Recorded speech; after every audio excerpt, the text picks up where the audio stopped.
Assalamualaikum warahmatullahi wabarakatuh. Hi everyone, good to see you again with me Alfanari.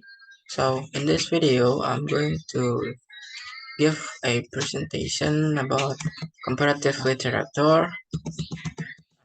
This presentation is actually about the points that I got from chapter 1 from the book Introducing Comparative Literature, New Trends Application by Routledge 2015. So first, let me share screen my PPT document. So here we go. Chapter 1, Comparative Literature and the Future of Literary Studies. The study of literature. There are 4 distinct disciplines actually. There are poetics or literary theory, literary criticism, literary history, and then the last is comparative literature. For most of the 20th century, literary history has been the dominant approach to study of literature, a legacy of German Romanticism and its involvement in the emergence of the nation-state. And literary nationalism both enables and limits the practice of comparative literature. Comparative literature appears when the literary history of particular nations begins to seem limiting or inadequate in it considers national literary history as an element within a plural literary history. Moving next to origins, comparative literary was conceived as a variant of literary history since its consolidation in the 1820s and 1830s. Its founders are French, with major figures such as the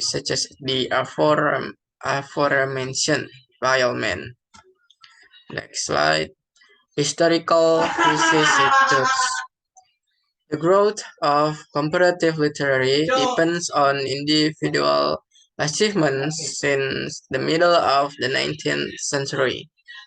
Comparative literature not only becomes a subject taught within universities, but it also articulated institutionally in the creation of national and international associations in the 20th century.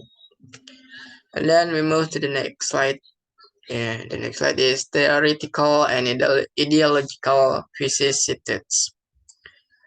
The literary phenomenon can only be seen in the context of imperialism and colonization.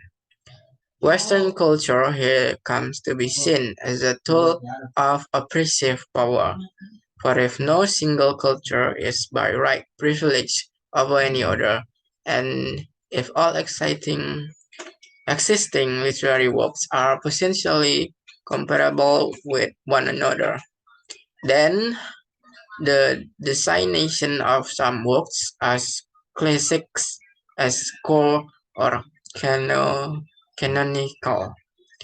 can only be a matter of cultural politics of an unilateral action by power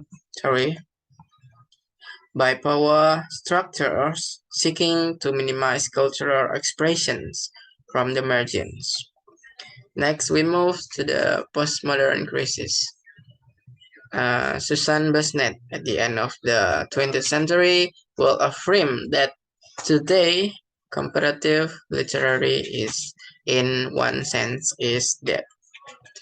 Next that's all for the presentation, chapter 1 from the book Introducing Comparative Literature, New Trends Application by Routledge 2015. Thank you for watching me and see you. Have a nice day. Assalamualaikum warahmatullahi wabarakatuh.